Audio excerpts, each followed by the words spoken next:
So, the first legislative candidate's question is, Weber County recently published its 2018 Strategic Economic Plan. As a legislator, what would you do to help grow and support Northern Utah's economic development? And these are 90-second answers because we've got 12 candidates and only 2 hours. I think it's on now. Excellent.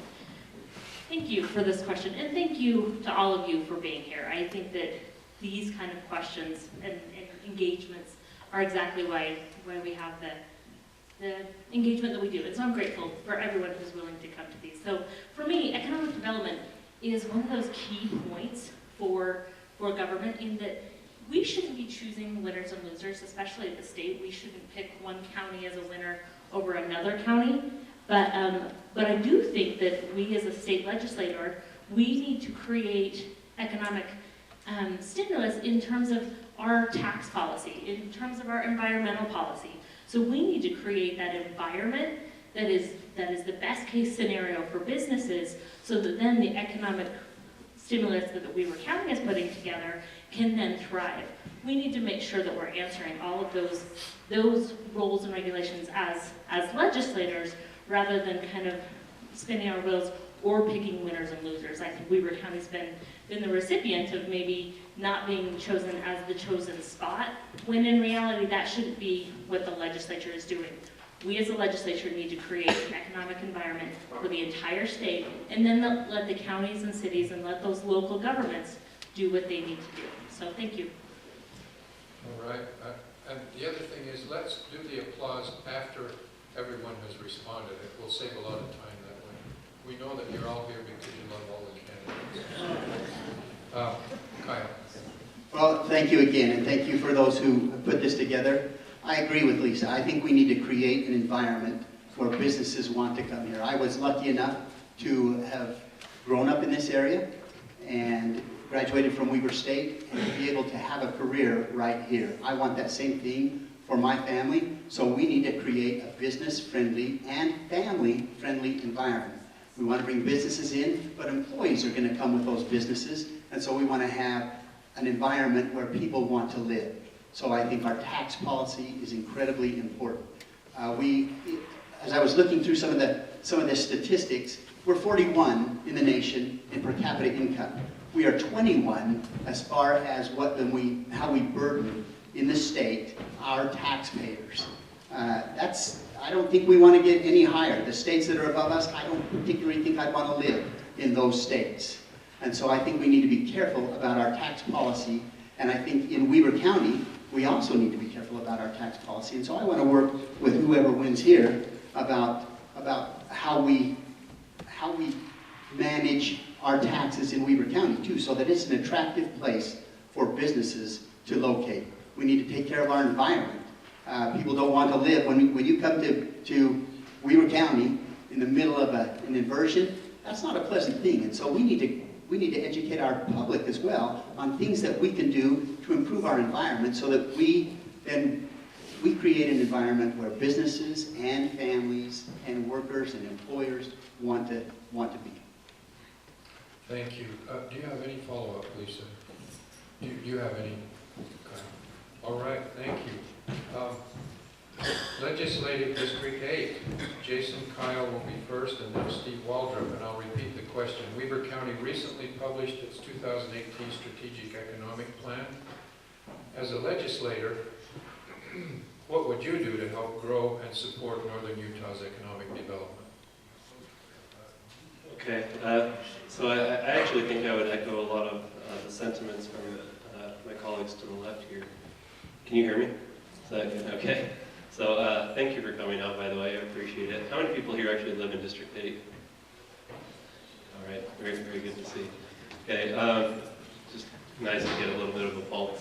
So I actually think that Weber County has a lot to offer. We have a wonderful university, we have great people, we have a lot of skilled people.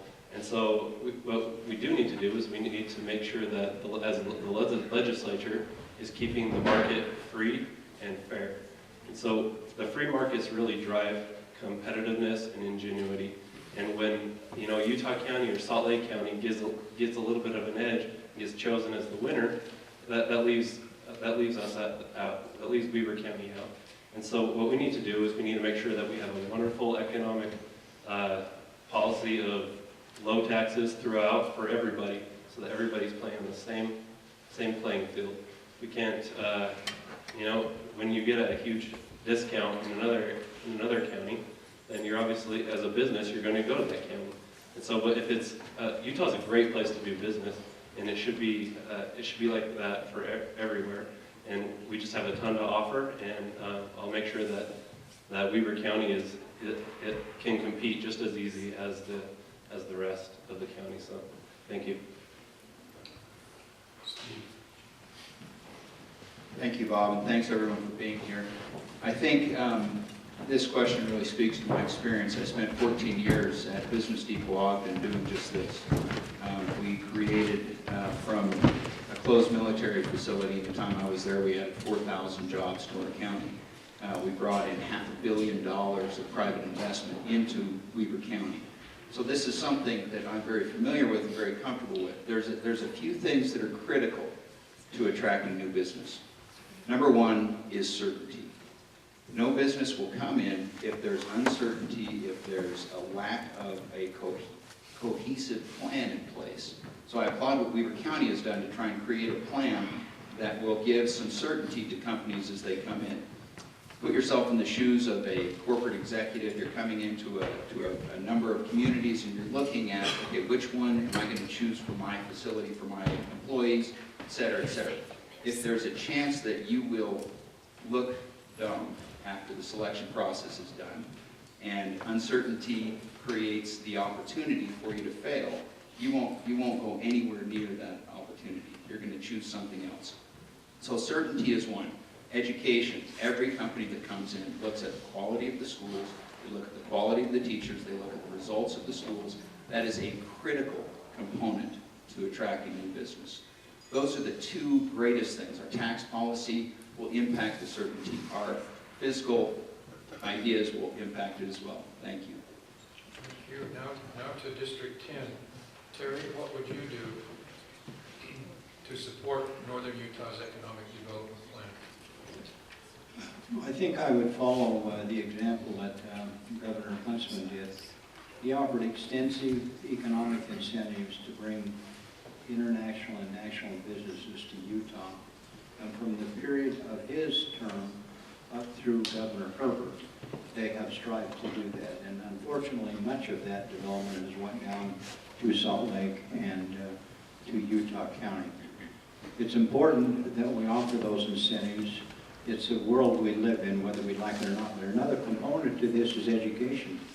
If we don't have a quality workforce, if we don't have an educated workforce, then those folks aren't going to come here, and they will take a look at the test scores. They will take a look at the skill level of the students, and that's part of the drivers that they take a look at when they're looking to locate their business here. And I think Weber County is striving to break out of the kind of the doldrums that we've had in the past. I had the opportunity a few years ago to bring an entity just north of town here. That brought in several hundred jobs. It brings in about $20 million a year into Weber County every year. And so I've had a little experience with this, and I understand the importance of that. But it is a community project. You got to work with the cities, you got to work with the county, and of course with the legislature. And that partnership helps to improve your opportunities for bringing other entities here as well.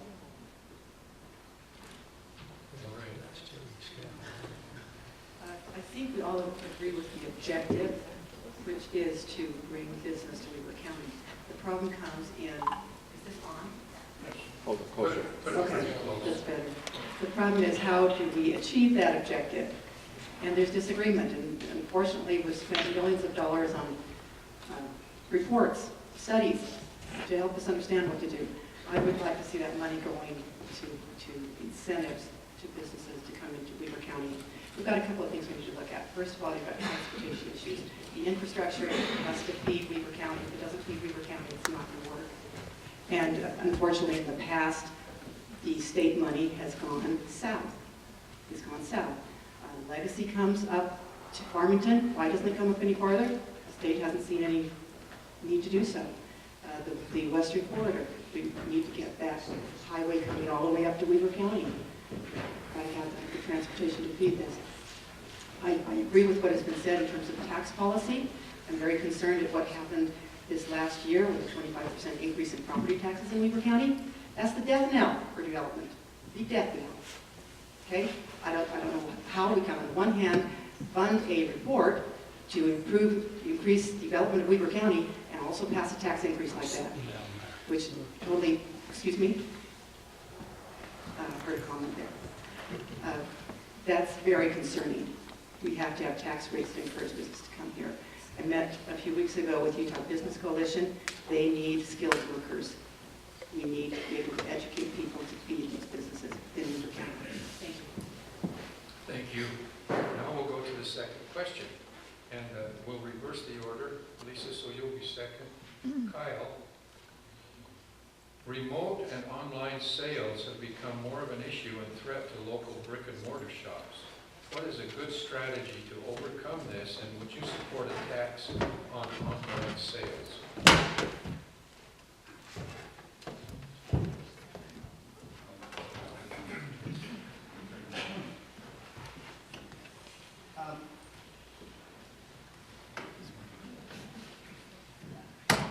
I would want to look, before I speak to this, because I'm not an expert on this, I would like to look at the effect that would have on our businesses, on our revenue. I'm not in favor of yet another tax. If we do that, then other states are going to tax our online sales as well. And I think we are taxed enough. Now, having said that, I would want to look at the effect that it has on our brick and mortar businesses here, to find out then by them having to pay tax when somebody comes into their store, but not when somebody purchases outside the state, then is that something that is beneficial to business here? I mean, we want to support our businesses, and our tax policy needs to. So right now, I would say I would cautiously not support that until I got more information.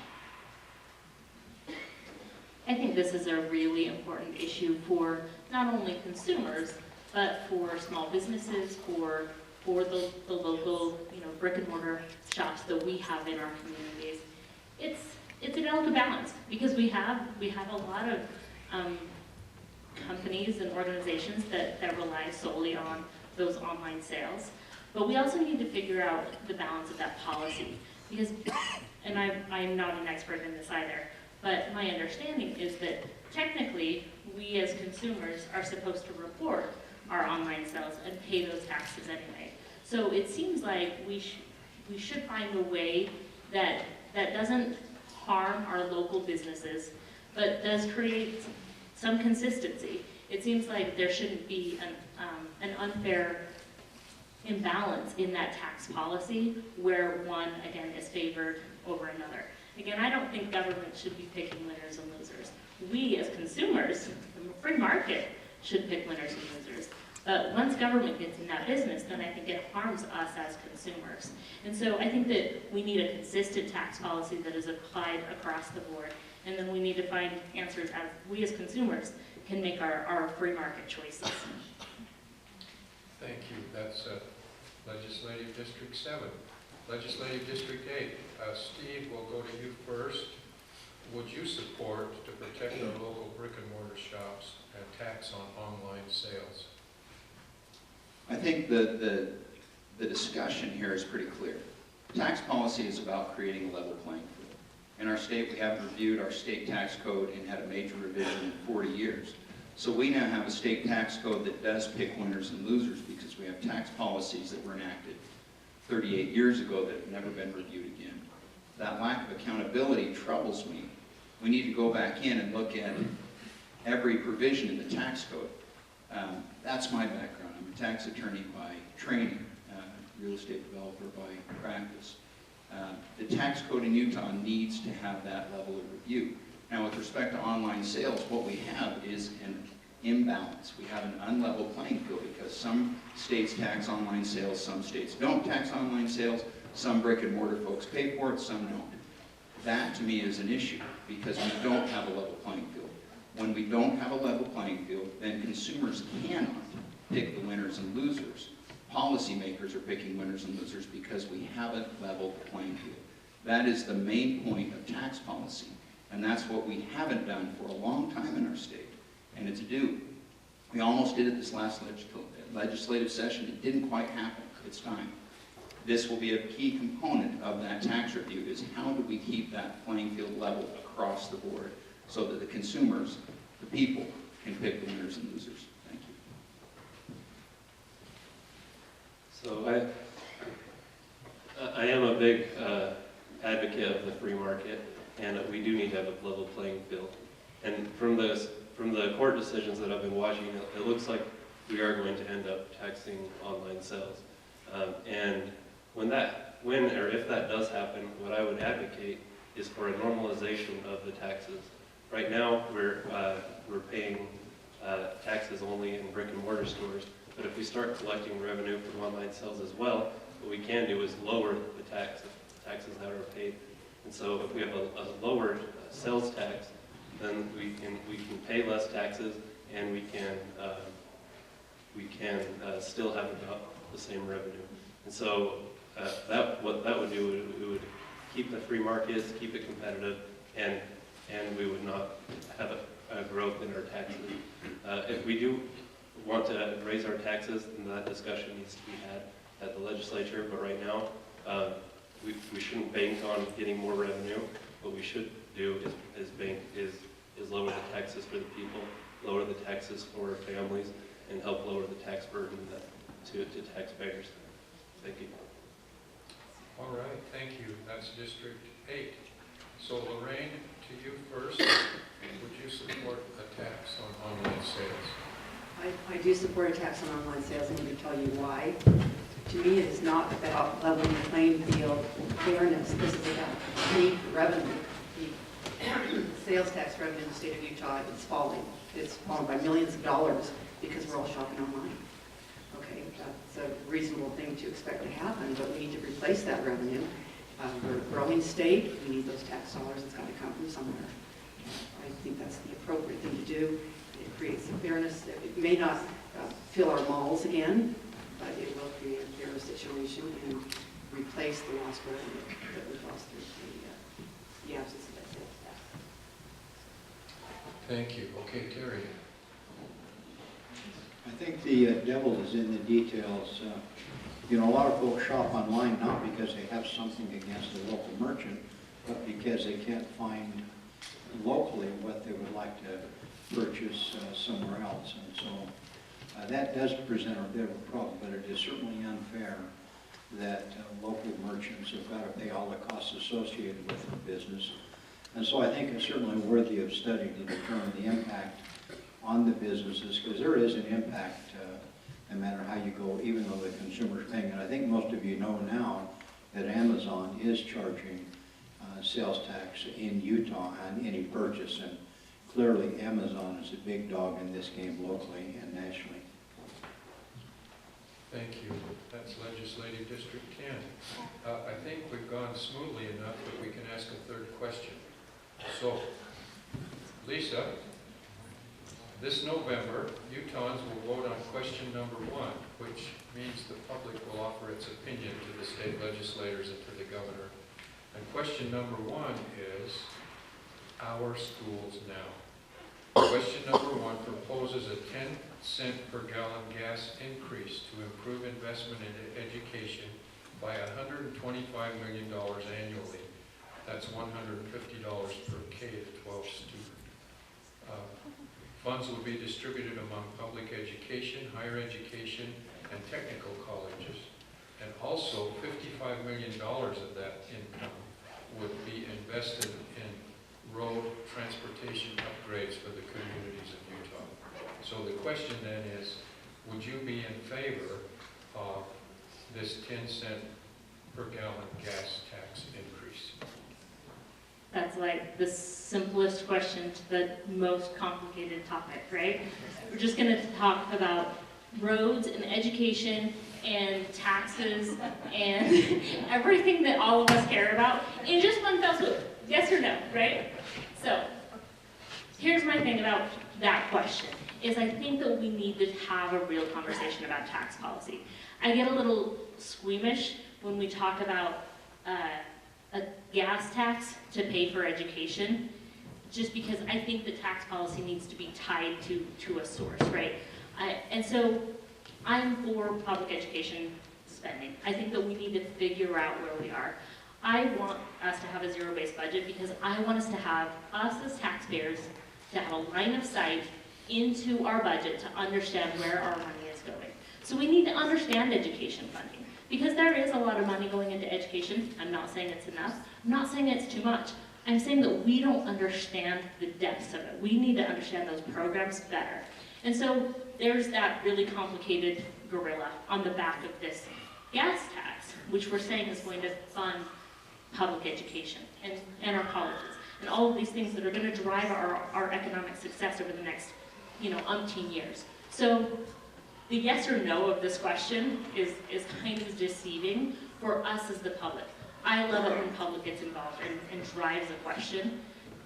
I'm concerned about the tax policy of it, but I believe that we need to figure out our education funding, because currently I don't think that it's going to the right places. So when you get in the voting booth, are you going to vote for it or against it? I ran out of time, they told me to stop. Just everybody down the line, you're going to have to answer yes or no. I think I'm going to have to vote no because of the tax policy. But as your legislator, I'm telling you that I am committed to finding a way for us to figure out an answer to this.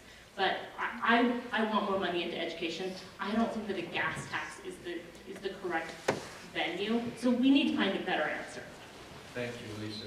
Kyle? I think the timing of this is interesting because this is a year when we had budget surpluses, and yet now we're asking for a tax increase. Our state has a $17 billion budget, and when we have that much money, I think sometimes then it's easy to just, well, we can spend a little here and a little there. We forget that every one of those $17 billion came from taxpayers, $100 here and $1,000 there, and it's important to them.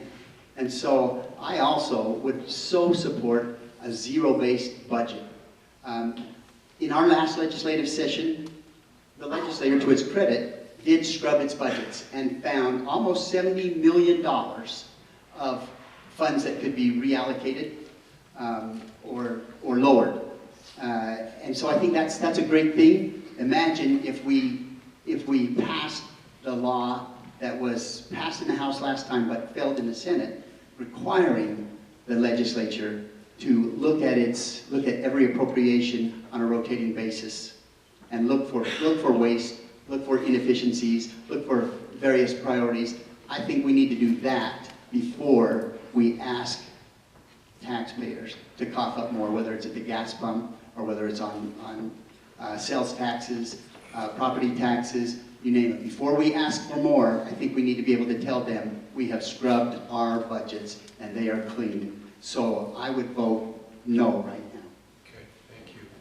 Kyle? Can I just say ditto to Kyle?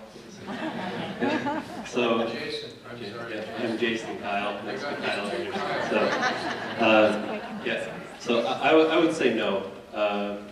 The source of gas for schools doesn't make sense to me. And also, we need to go through, how can you add more taxes when you haven't gone through the whole budget? I think we're taxed too much, our tax burden is too high on families, and that will hurt families. And I think the legislature needs to get its priorities a little bit better. So recently we said, okay, we're going to build a prison that's going to cost us $1 billion. How can we find $1 billion for a prison that we don't need, the one we have is just fine, and then say that and then complain that we don't have money for schools? I say we invest some of that money in schools so that our kids don't end up in that prison. So, you know, it just doesn't make sense to me. That prison, it's going to, who is it going to benefit? It's going to benefit real estate developers and the guys who are well connected. That's just something we don't need.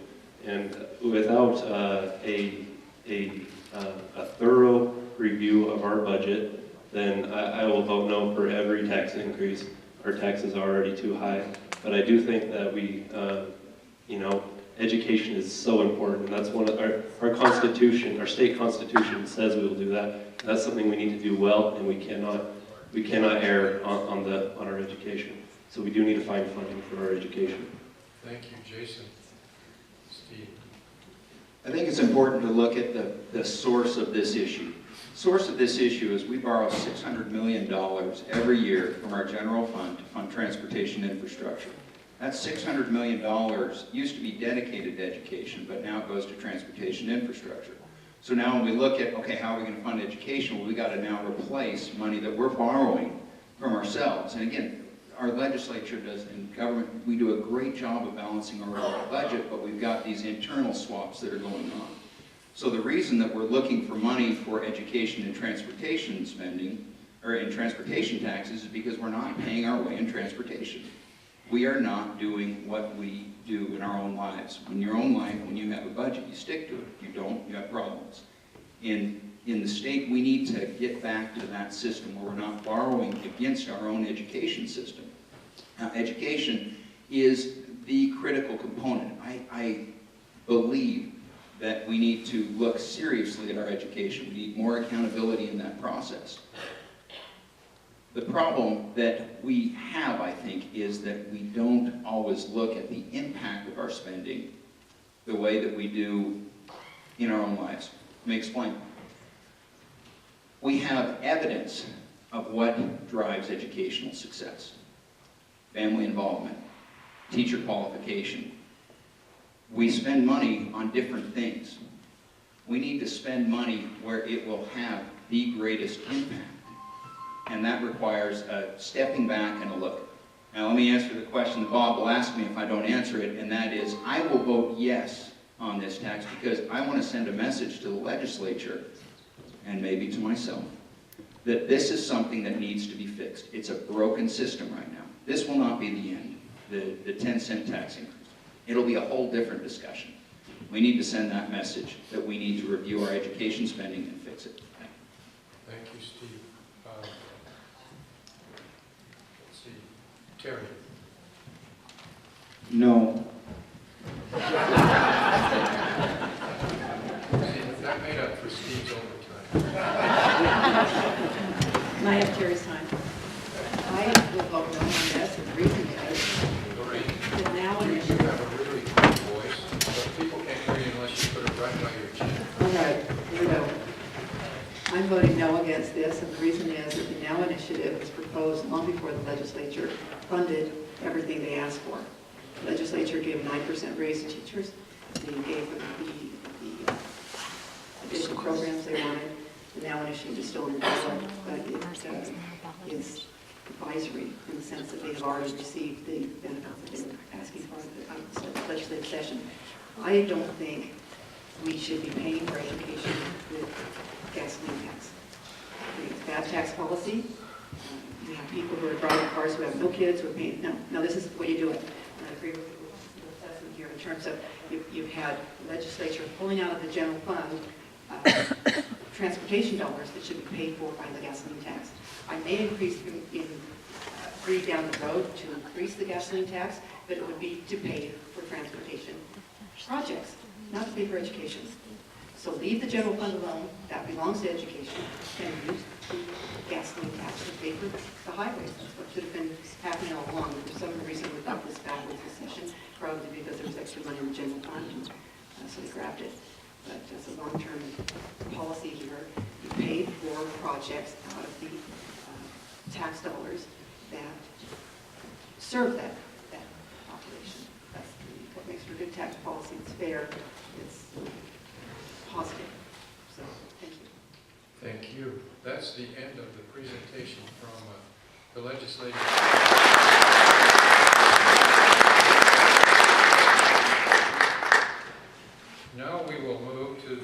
sheriff candidates.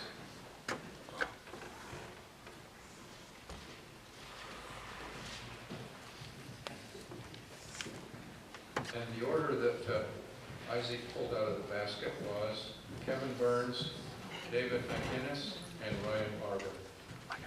So, Kevin, how will you address issues, concerns, and problems with law enforcement contracts? And for those of you, I know the sheriff's candidates understand this, but for those who may not understand, let me fully explain that question. The sheriff's department has contracts with 8 of the 15 cities in our county. And in other words, they don't have their own police departments, and so they contract with the sheriff. But there are also other contracts with private enterprise to do studies and that sort of thing, and other kinds of contracts with other law enforcement agencies. So the question is, again, how will you address issues, concerns, and problems with law enforcement contracts? Kevin.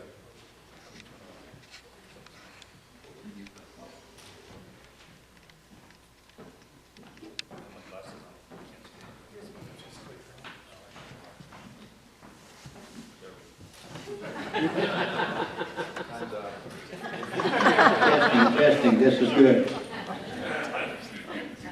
All right, my time's up. So, with the contracting issues with the cities, it's always been a problem trying to manage those contracts and get the proper funds to service those.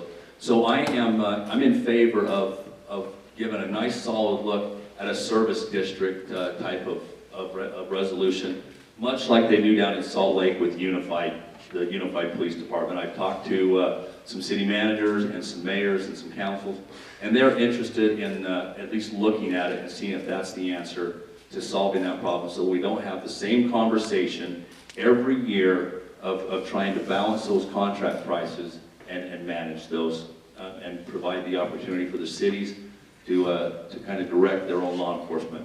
With that would come a board that would be formed from those cities. Most likely the mayor or their appointee is what would form that board to create that police district. And it would be available to start with the contract cities that the sheriff's office provides service for. Thank you. David. Thanks, everybody, for coming out. Contract cities, as Kevin mentioned, it's something, this works on so many different levels, and this affects the service that they get, because this is frequently, many times, the deputies talk about it all the time, because there's always an uncertainty. Where are we at in the contracts? What are we doing? Those types of things. So, as it affects, it's just not city leaders and administrators at the sheriff's office. This bleeds down to the deputy level, the line level. So what ends up happening, first and foremost, we need to get a relationship with these cities. Many times we're sending people to represent the sheriff's office that are deputies, corporals, and sergeants. That is not who should be representing the sheriff's office to those cities. It should be administrators, sheriffs, chiefs, those types of things. Number one, you have to be the face of the agency. Secondly, is you have to work in the middle. And when you build relationships and you start talking about trust, there is give and take. A lot of times these city managers and these cities' mayors, they are elected by you people, and they want to be able to get the best bang for their buck. The problem is that a lot of times that doesn't match up with what the service is being provided. So there has to be some give and take, and just like in life, give and take is successful when you establish relationships. We're talking about people, we're not talking about numbers. That's the biggest thing that needs to be taken a look at, is redefine relationships with our contract cities. Thank you. Go ahead, All right. Ryan. Thank you also for coming out tonight. Before I got into this race, I had several people reach out to me and ask me how I would handle contract cities. And if you think about it, the sheriff's office original design is to be supportive with whatever you can provide. And I've learned that all the cities that have asked me about what I would do if I was sheriff to do for them, my answer has always been this: whatever you want. If you want to do a district, if you want to do your own police agency, whatever you want to do, that's what you should have. They know their city better than we do. The vital thing about having your sheriff's office and supporting these agencies is key. A lot of these contracts, as cities are frustrated right now because of what has been said here prior. There's a lot of uncertainty. We have a real problem inside law enforcement in this state. It's high turnover rate. People don't want to be officers anymore. So a lot of the service is being cut. And partly because the legislature in our state cut the retirement for officers. It's a huge challenge. So it's not just the sheriff's office, but it's also the attraction of getting law enforcement into being officers. It's really tough. But so there's ways you got to be creative, like I did in my small city that I'm at. We had a problem as well, so we supplemented. We created things called citizen patrol. We have a safe trade zone. These are things that don't take away from officers, but they supplement. These are creative, legitimate, real ways to help the citizens get what they want. Thank you, Brian. We will now reverse the order. So Ryan, you're up. We've heard rumors, we've read stories, and we've read concerns about what's going on in the sheriff's department. And there's a lot of finger pointing and probably buck passing, and a lot of it is rumor.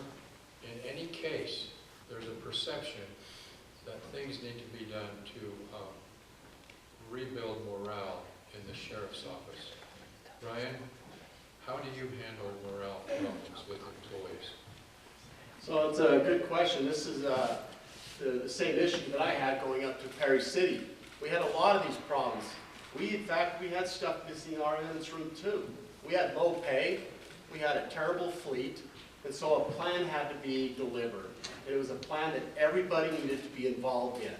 And when you have a morale issue, if you have officers leaving for $1 or $2 or $3 an hour, it's a morale issue. If it's $5 or $10 an hour, it's a pay issue. So the plan that was presented when I went up there is you've got to invest every single thing you can into that officer and their family, because they are the most important asset in any organization. And you got to give that officer autonomy of freedom, and you've got to give them purpose. And once you give them that, you've got to raise that expectation to perform better. Let them know why they're coming to work and how important the role is. As a leader, you have a lot of red tape you got to cut through. You can go down a mountain road and there's rocks everywhere that you have to drive through and weed through. A good leader takes all that red tape and clears it out of the way the best he can. So Steve Waldrop said something earlier about certainty. When business comes to a town, they need certainty. Certainty's got to come back to the sheriff's office. Accountability and attitude has got to be restored. Thank you, David. So if we're going to address morale issues, again, this kind of piggybacks on what I had said previously. It starts at the top. If we're talking about the face of the organization. You have to walk the walk. You can't be behind the scenes. You can't lead from the middle. You can't lead from behind. So we talk about the intangibles of leadership, all right? We talk about passion for people. That's what it's got to be about. If you want to raise morale, you've got to be willing to get in it yourself. It can't be just about telling people what to do. I always look at the Three Musketeers. One for all for one. We're in this together, and it has to be demonstrated by your actions, not by your words. There has to be pride.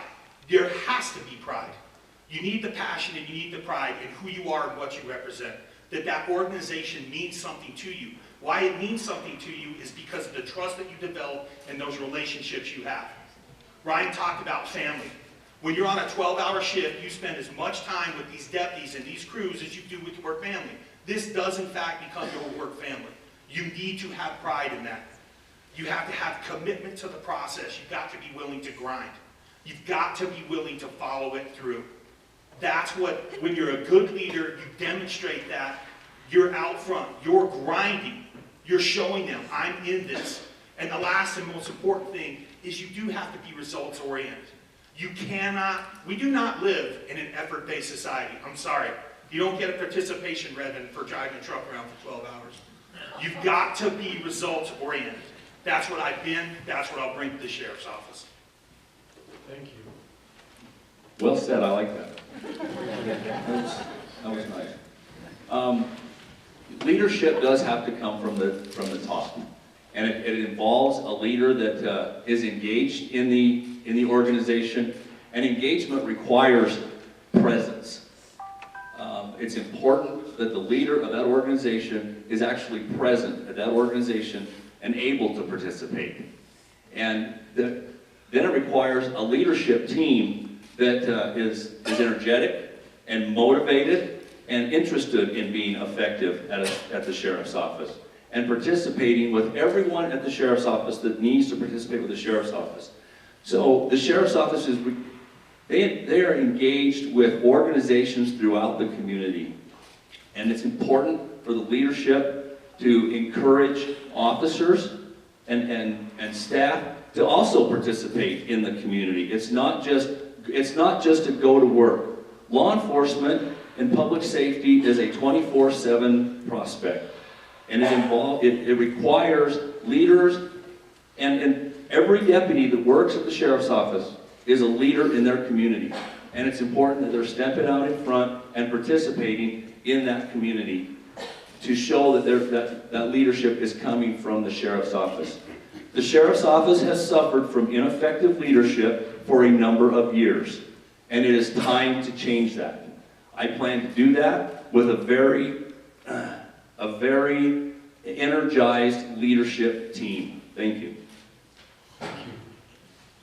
Now we have completed the discussion among the sheriff's candidates. Let's give them a hand.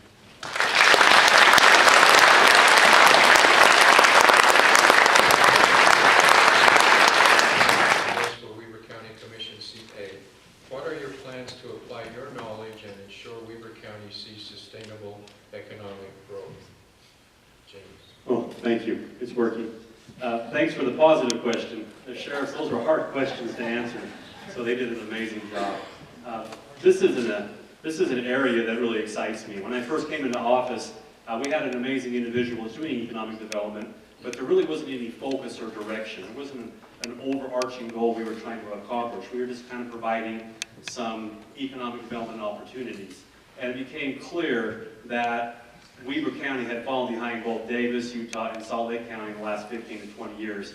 And if we were going to make some real change, we had to be super aggressive. So we started a process from a commission perspective about 2.5 years ago. We started reaching out to our business community, to our community leaders. We brought in consultants to better understand what Weber County possessed, what the strong industries, what the clusters were.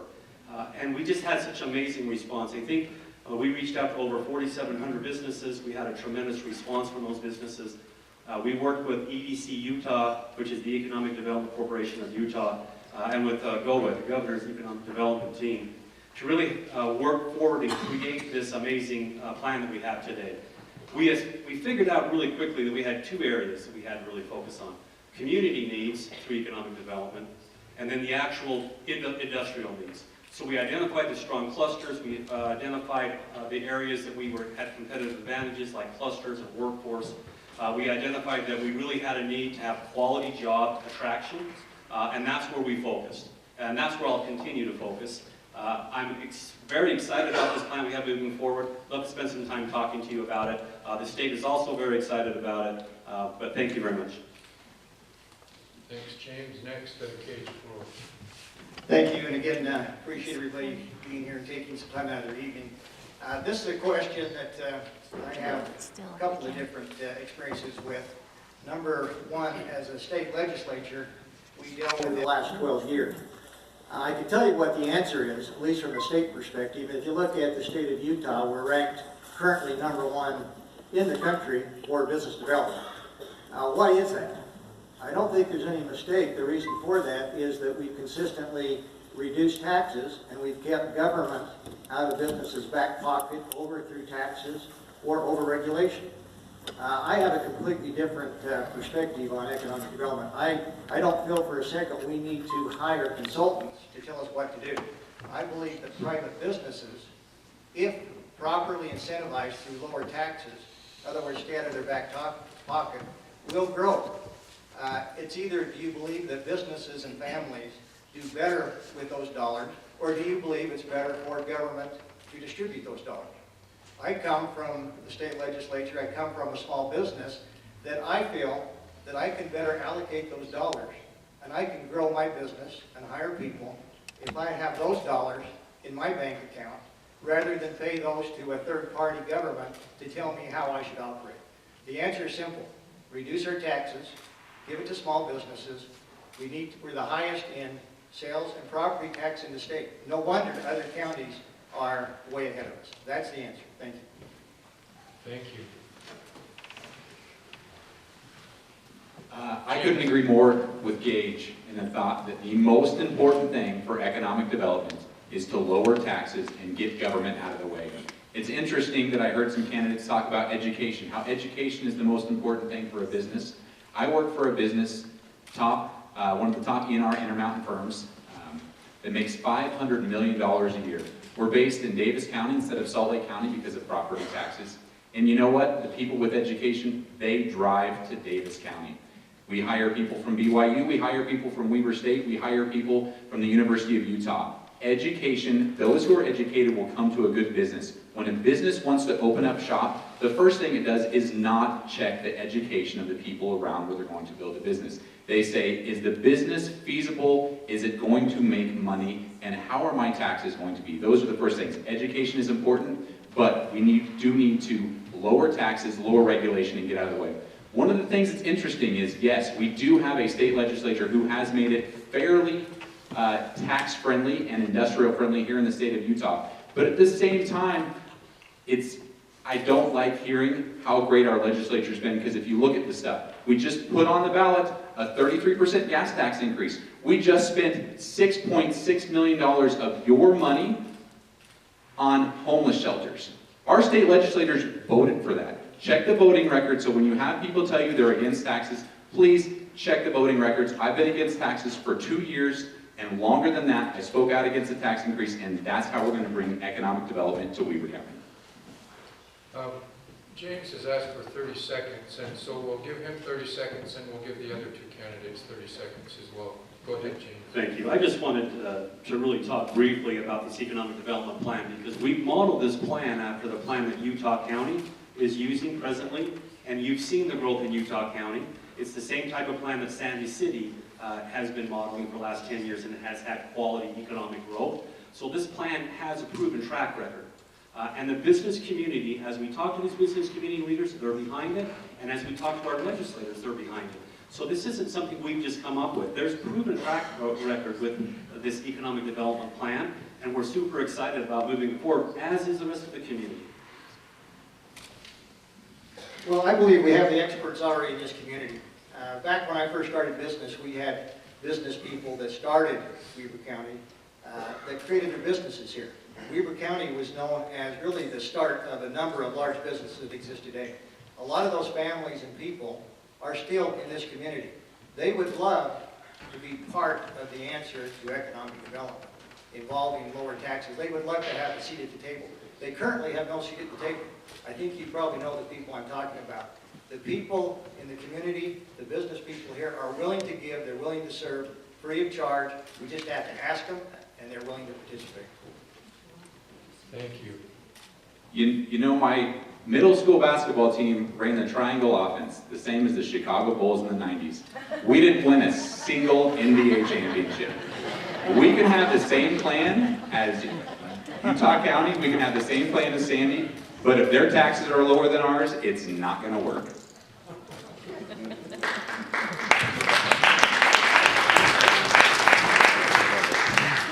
We'll have a chance to applaud all of the candidates. I always appreciate a little bit of humor. I just want you to know, James Coates, that Weber State University received the national championship in cheerleading. Just so you know. All right, question number 2, and we'll start Gage, then James Ebert. What areas of the county budget would you cut or reduce to lower expenses? James Coles. So there's a lot of things to look at with the county budget. It's hard to make a specific choice, but I'll tell you a couple that I noticed a couple years ago when I did audit the county budget. At that time, we were spending twice as much on IT per employee as the average engineering firm in the United States. And that wasn't the average large firm where it should be less expensive, that was the average small firm. I don't know all the details behind it, but that seemed rather concerning. In addition, currently speaking, we're spending nearly $250 per employee per year on landline phones. I don't know why we are spending that much on landline phones. We don't spend that much at an engineering firm where people use phones and talk to clients daily. And so there's just a couple things with waste, but I'd also like to see the budget just reviewed. Is everything being bid out? I know recently the newspaper caught this. We just hired LSI to do intergenerational poverty. And then another firm came out and said, hey, that's what we're experts in. Why are you contracting with them? I don't know the full story behind that, but I know it wasn't bid out completely. So or at least that firm said that it wasn't bid out completely, but I think there's a lot of places. I looked at the example that my father said when he became county highway engineer of a small county. I have just about 15 seconds, but with that, because he just teamed up with another larger county, he was able to cut his budget on salt, aggregate, and asphalt nearly in half without cutting a single service and without cutting a single person's pay. And so I think there's a lot of ways that we need to look at, and it's going to take a lot of eyes and a lot of time to find it. Gage. Thank you. Great question.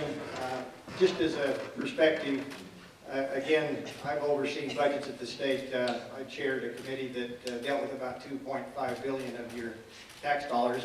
And guess what? We looked at every line item on that budget for the first 3 weeks of every session. So believe me, budgets can be looked at, budgets can be cut. When the state of Utah went into a recession in 2009, we had two choices we could make. Either raise taxes by 10% or cut budgets by 10%. We made the decisions. I have a couple of my colleagues with us this evening that agreed with me that it was not right to raise taxes, so what we did is we cut every budget. I firmly believe that the state of Utah is better today because we made those cuts. We did not grow government, we reduced the size of government. Where we start with Weber County, very simply, I've already stated this, we start at the top. I believe the people at the top are making way too much. There's some people at probably the lower levels that are not making enough. We need to make that shift. We need to pay the people that do the work.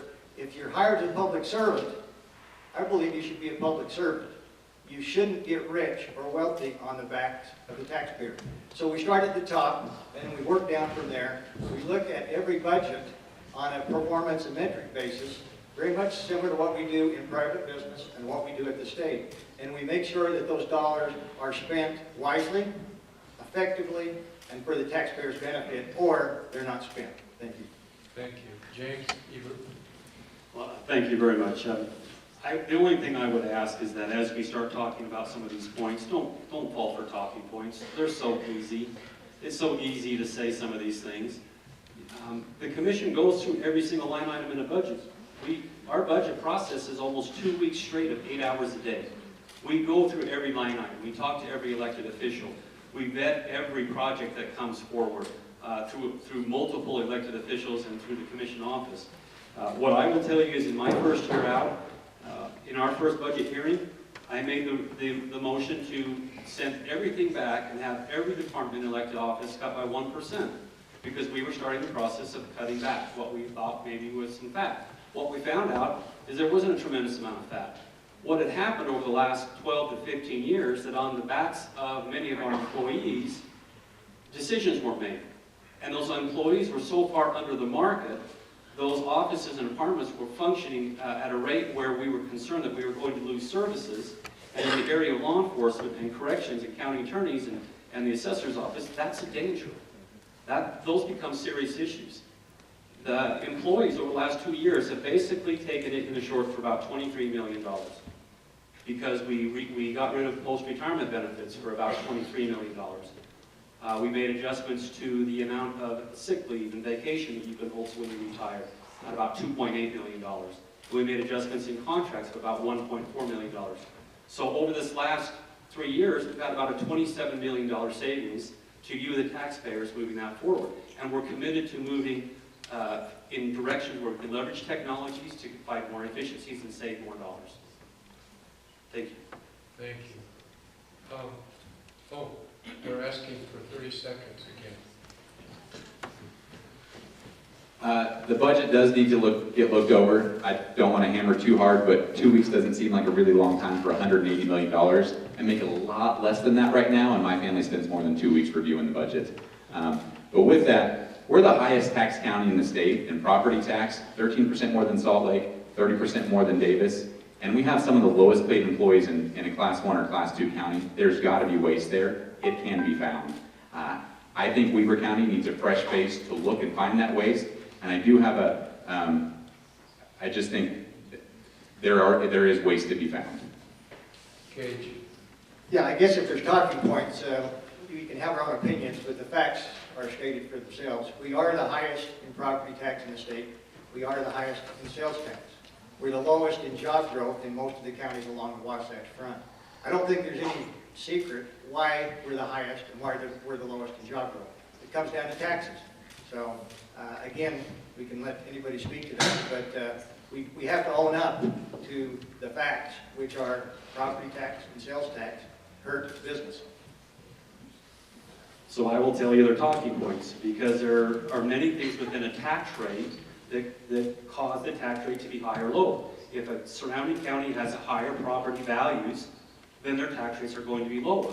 It depends on what they put in that general fund. Utah County doesn't put libraries in their tax rate.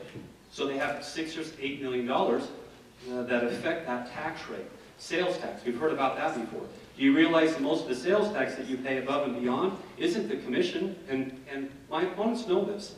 You, or the citizens of this county, have voted for a ramp tax twice, for transportation, sales tax 3 or 4 times, and that makes off those sales tax numbers. Understand that the tax rate is a very complicated number that you really need to better understand. It does affect us, and we need to address it. That's why economic development is so important. Thank you. Thank you. We have a third commission question. You've used your time very well, so you should be all rewarded for your efficiency. Here's the third question.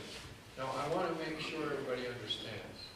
This question is not pointing the finger at any one of these 12 people sitting here. Be sure you understand that. But there is a pervasive feeling across our country, and sometimes even in our state, about the ethics of elected officials. So here's the question. As public concern about the lack of ethical standards of elected officials grows, how have you and how will you become involved to guarantee ethical behavior and accountability within government? Let's see. We're going back to this is the third one. So James Ebert first, and then Gage, and then James Coates. Thank you. I appreciate that. So, you know, it's been a little bit of a struggle as I become acclimated to politics. I wasn't a politician, I was in law enforcement, and I'm kind of a black and white guy. And I vote for principle. That's how I've always been. And I think it's important to be able to garner or collect all the facts before you make a decision. And I wasn't up for backdoor rooms, backdoor deals, being pushed or shoved into a decision. And some of you may be aware of some of the things I'm talking about. So I started with transparency. We started on the day I came into office on broadcasting, live streaming all of our commission meetings. We put the agendas out live stream. We put all the financial reports out live stream. We hired an internal auditor to get information out to check all of our controls. We implemented a hiring process we didn't have before. We implemented a process for contracts. So when we hear that LSI got a contract and didn't go through the proper process, that is untrue. It went through the proper process. In fact, we double-checked it. In fact, legal are the ones who reviewed all that. We had concerns with people who had been hired. I have concerns with some other issues. We brought in a new human resource director to address issues that we had across the county with how people were being promoted. I'm an individual that continually will go to the community to get input. and to make sure that we're seeing the views of all the citizens. And that's how I live my life. That's how I've always lived my life. I am committed to being that person, and we will make the right decisions, and I will make the hard decisions that many times aren't made, that politicians, because of political paralysis, will not make. Gage. Thank you. It's something that's a very hot topic at the legislature as well as we see that at the federal level, and it has to do with transparency. It has to do with disclosures.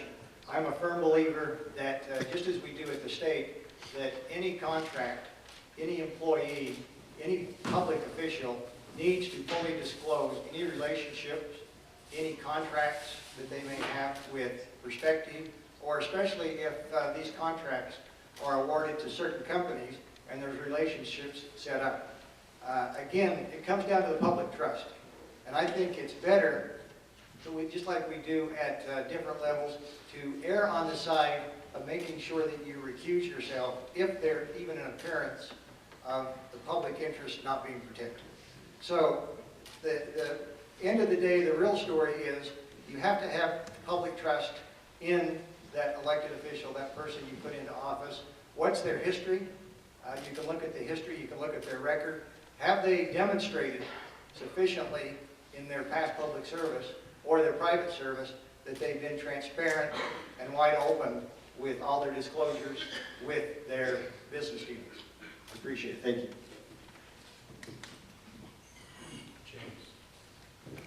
So ethics is something that has been my concern. It's one reason I got involved 2 years ago with the tax increase with the Weber County Republican Party. A lot of people talked about the Good Old Boys Club. I'm not accusing anyone of being a part of the Good Old Boys Club, other than saying I'm absolutely not. I will tell you right now that my presence in that Weber County building will make certain people uncomfortable because I don't have friends, I don't have neighbors, I don't have acquaintances or business partners who work there. I don't have any business relationships with Weber County, or have I ever had business relationships with Weber County. I don't have family who works for Weber County entities or takes taxpayer dollars. So I think it's very important that we get a fresh face in Weber County, someone who has not been a part of Weber County government in the past, someone who has not been a part of government in general in the past. I think that's what Weber County residents want. If I'm wrong, absolutely. There is a lot of choices up here. I would happily be neighbors with the guys on either side of me. But I'm telling you right now, I personally believe that we need a fresh face and a fresh perspective in Weber County government. Thank you. That concludes the questions.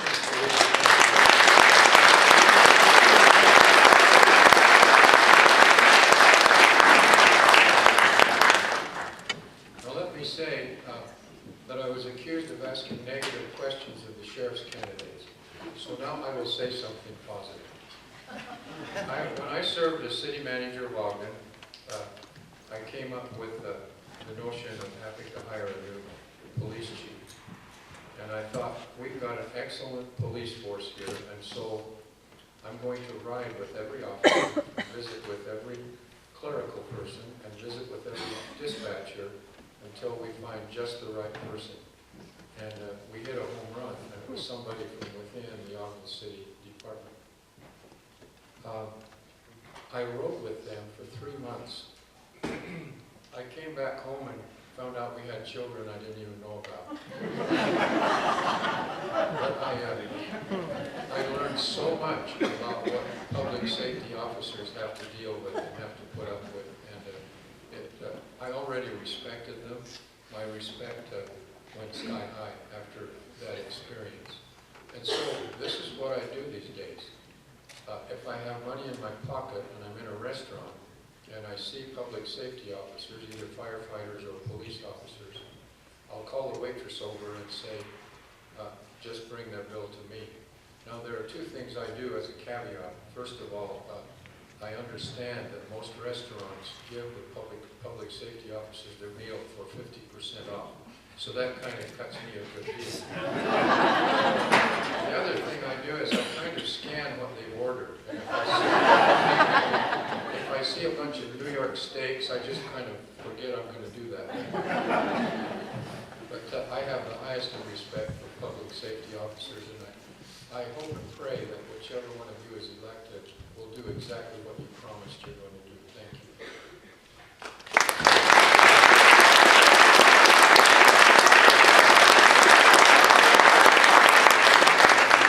Now, Lori, this has been kind of fun. I got really grumpy with Lori because she put out this notice to half the world that we're going to have this debate and I was going to be the moderator, and she did that before she asked me.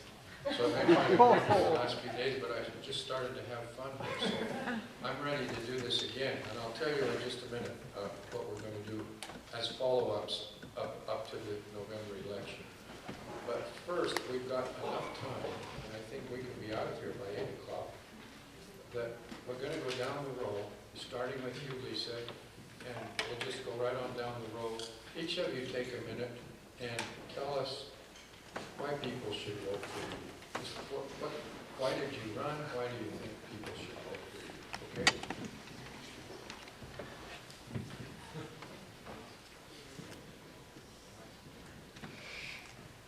Is it on?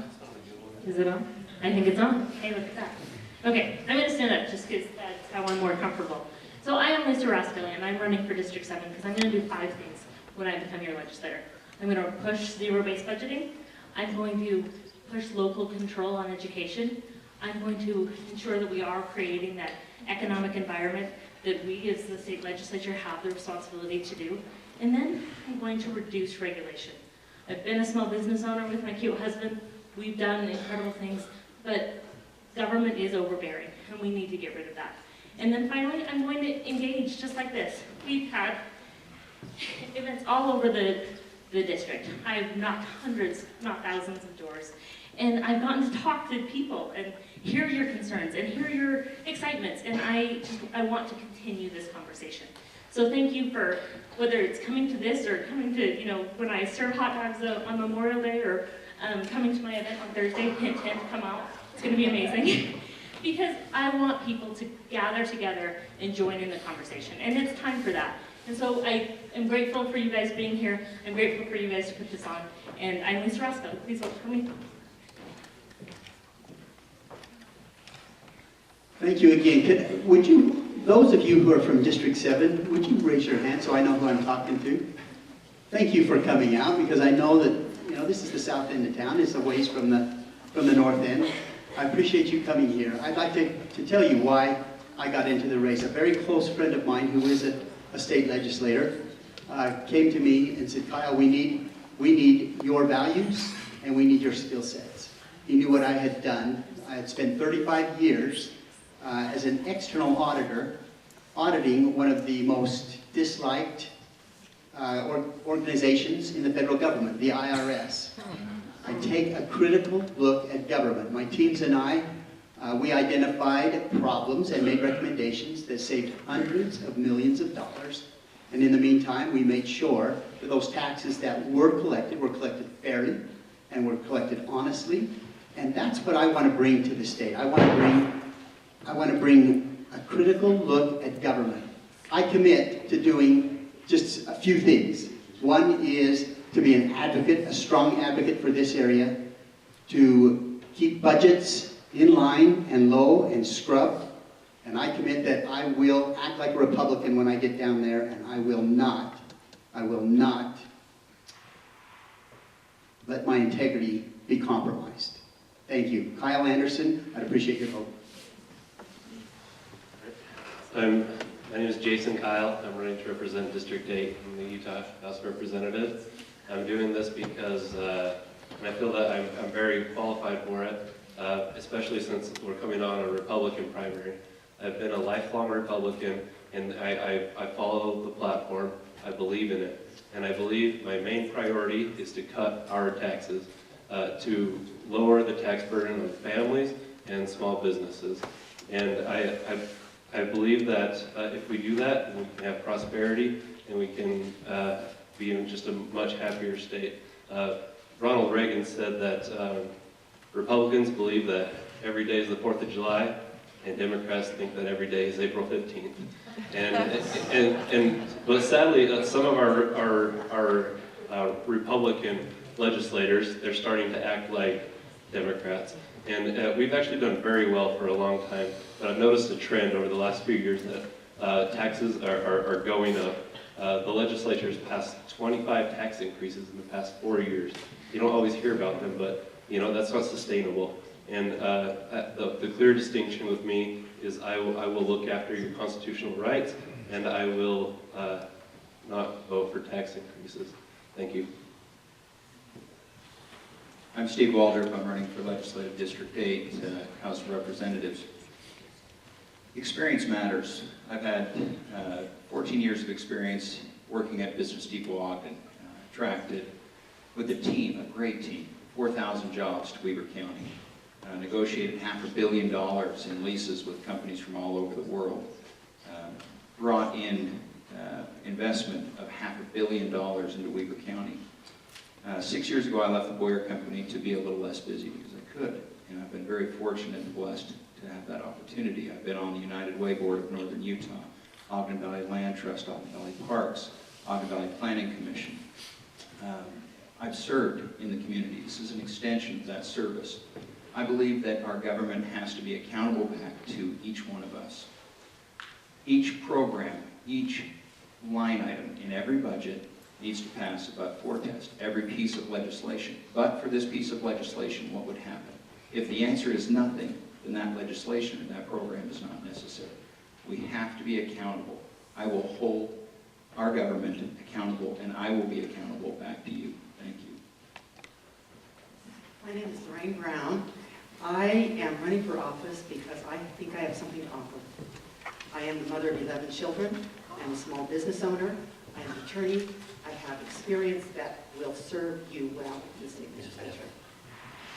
I have wanted to do this basically all my life, but so that's also the reason I'm running. But I think I have something to offer. I will be a positive influence and advocate for you. You've heard a lot about the things these candidates are not going to do. I want to tell you what I will do. I will sponsor legislation that helps you. I am interested in defending the rights and interests of families. I'm concerned what I see happening to young families, particularly in the state, who are squeezed so tight financially that they are about ready to join the homeless, and that is not an exaggeration. I'm concerned about those who have been dropped with this huge economic development and prosperity in our state. They have fallen off the wagon. I'm concerned about that group, that population. I'm concerned about families. I'm concerned about education in Utah. I will do my homework and will sponsor legislation that will help you. I appreciate your support. Thank you. Thank you, Terry Scott. I guess the reason I'm running is because I care. For those of you who are in Ledge 10, and if you'd raise your hand, I'd love to know who's here for the Ledge 10. Thank you. I was born and raised in this county. I met my wife in Ledge 10. I went to school from Ledge 10. I joined the military from Ledge 10. I still live in Ledge 10. I'm a lifelong resident of this county with the exception of some time in the military. The important thing for me is that over my lifetime, I've tried to remain an Ogden person, if you will, a South Ogden person. And I've said to many folks that I am you. I'm not tall, I'm not thin, I'm not smart, but I'm a person who cares deeply. For those who know me, if you read some of the kind words that Ambassador Huntsman said about me, he said that. Please look at my website, terryscal.com. Thank you.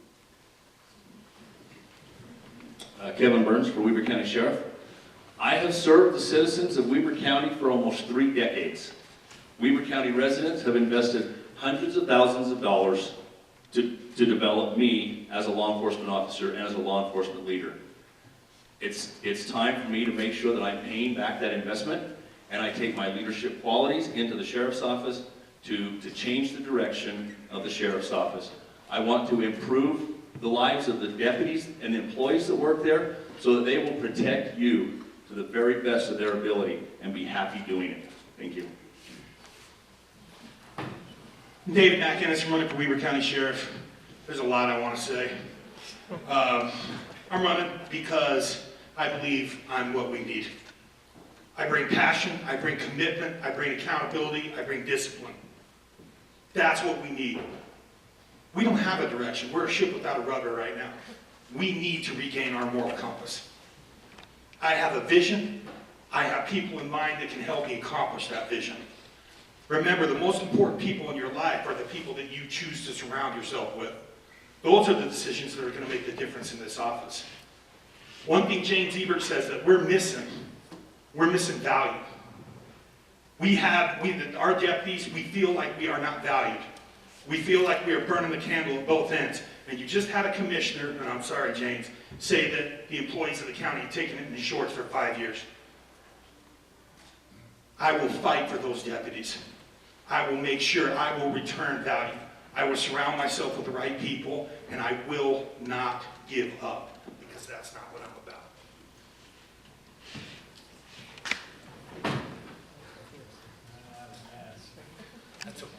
Thank you again for coming. That plan that I spoke of earlier works.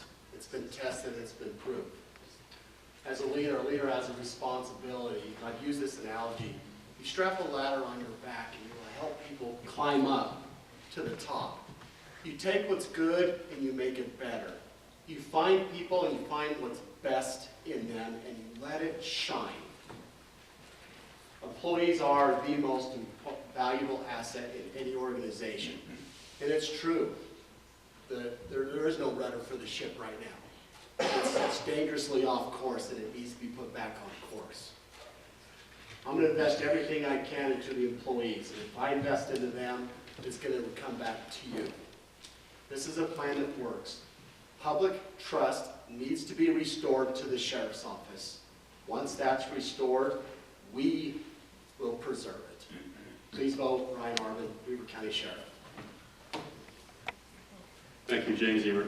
I just want to say, first of all, it's been a unique privilege for me to serve you as your Weber County Commissioner. This is an amazing community. It's an amazing county. We have so many opportunities moving forward right now. We're on the cusp of really strengthening our community through economic and community development, and we have plans to move this forward. The plan that the state recognized as the most robust economic development plan is just a very fledgling start, and you will see a return on that. Our community development plan, you will see a return on that. And I agree with Matt. It's unfortunate that we were put in a situation, as far as financial, that we had to make extremely difficult decisions. I'm a person who makes those decisions. I'm a grinder. I'll work. I work. Because we're going to move this county forward. And we're going to move it because it's the best county, I think, along the entire Wasatch Front. I've worked over the last 3.5 years to improve transparency, to get that economic development plan, get that community development plan. I believe that we need to restore trust back into the commission, and I work every day to do that. I'm James Ebert. I appreciate your time tonight, and I appreciate being able to serve you for the last 3.5 years.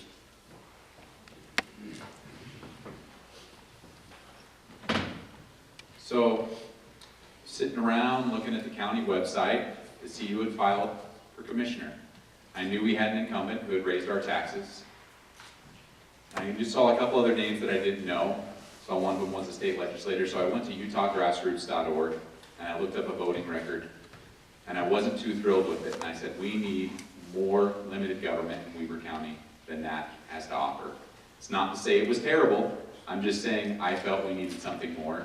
There was another name on there, Neely Adams. He's in the back right now in the Sheriff's Department. He was a conventional candidate like me, and I didn't know Neely very well, but I felt like with the two that I saw, you guys needed a choice. I needed a choice. Quite frankly, I wanted to have a choice, and there were hundreds of people who spoke out against the tax increase. They would probably make better commissioners than me, but none of them filed to run for commissioner. So I am your choice that is not a politician that's been down at the state for 12 years. I am your choice that has not raised taxes at the county level, that has not raised taxes at the state level. I am that different choice. James Coates, Commissioner. Thank you, and let me just say thanks again for being here. For me, the answer is simple. It may be selfish, but I'm running because I love Weber County. As a fifth-generation Weber County resident, as a small business owner that we go back to 1914 that I've now taken over, I understand small business. I understand what it takes to make a payroll. As a legislature, I understand that it takes a compromise between business and legislative experience to make good business decisions for government.